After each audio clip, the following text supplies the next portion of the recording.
Have you ever felt like your emotions were running the show, like anger, anxiety, or sadness just take over and won't let go? What if I told you there are simple, science-backed ways to take back the steering wheel of your own mind?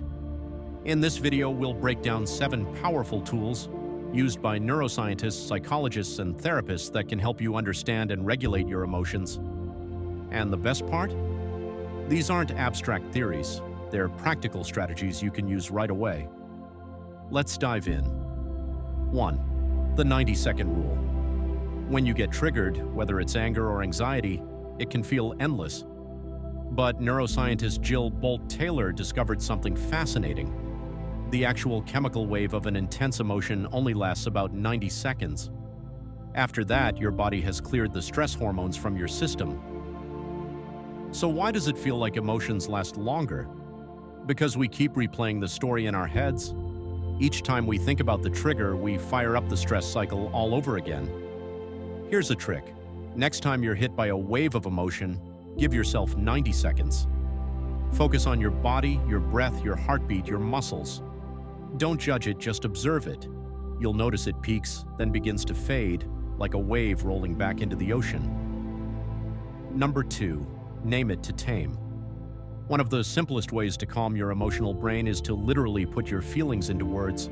It's called affect labeling.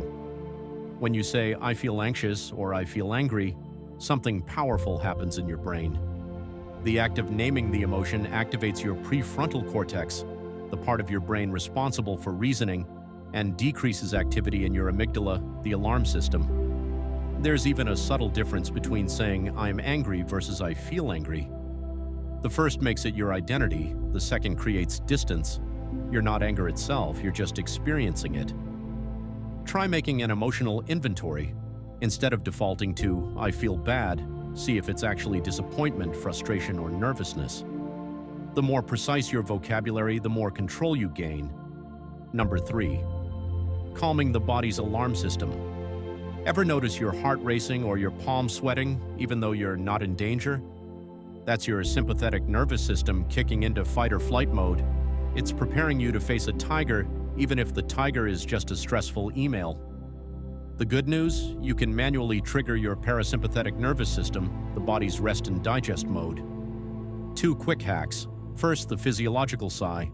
Take 2 short inhales through your nose, followed by a long, slow exhale through your mouth. This lowers carbon dioxide in your blood and calms the nervous system fast. Second, use temperature. Splash cold water on your face or hold an ice cube. This activates the dive reflex and shifts your body toward calm. Think of it as hitting the reset button. Number 4, cognitive reframing. Here's a truth that can change your life. It's not the event itself that makes you upset, it's the story you tell yourself about it. Let's say someone cuts you off in traffic. The default frame is, "That jerk disrespected me, now I'll be late."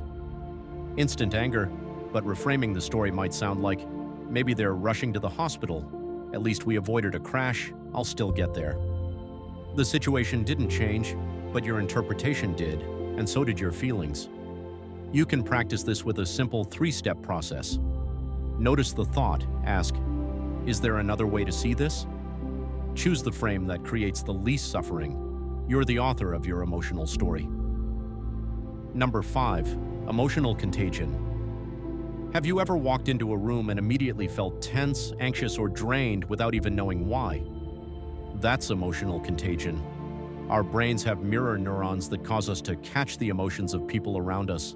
It's part of empathy, but sometimes we absorb feelings that aren't ours. Here's how to protect yourself. Do a mindful check-in. Ask, "Is this my emotion or am I picking it up from someone else?" Visualize boundaries like a shield of light or a protective bubble. Sounds silly, but it helps your brain draw a line. Limit exposure to emotional vampires, people who constantly drain your energy. Remember, compassion doesn't mean carrying emotions that don't belong to you. The ABCDE model.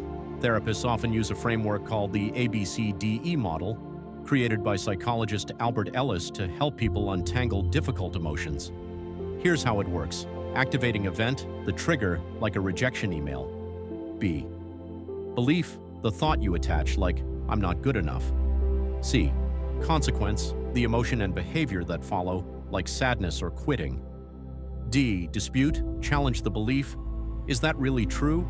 Are there other explanations? E. New effect, you adopt a healthier perspective like, one rejection doesn't define me, I'll improve and try again. This method creates space between the trigger and your reaction, letting you respond thoughtfully instead of reacting automatically. Number 7. How to feel your feelings. Here's a paradox. The more we try to control emotions, the more they control us. Suppressing feelings doesn't make them go away, it just pushes them underground where they grow stronger. A healthier approach is emotional acceptance. Feel the feeling, but don't let it dictate your actions. Try this exercise. Close your eyes and notice where the emotion lives in your body. Describe it, a heavy knot in my stomach, or a hot tightness in my chest. Allow it to be there without trying to push it away. Emotions are data, not directives. They tell you something about your inner world, but they don't have to decide what you do next. So there you have it, 7 science-backed tools to help you master your emotions. Remember, regulating your feelings isn't about suppressing them, it's about learning to work with them. If you found this helpful, give the video a like, subscribe for more, and share it with someone who could use these strategies too. Thanks for watching, and I'll see you in the next one.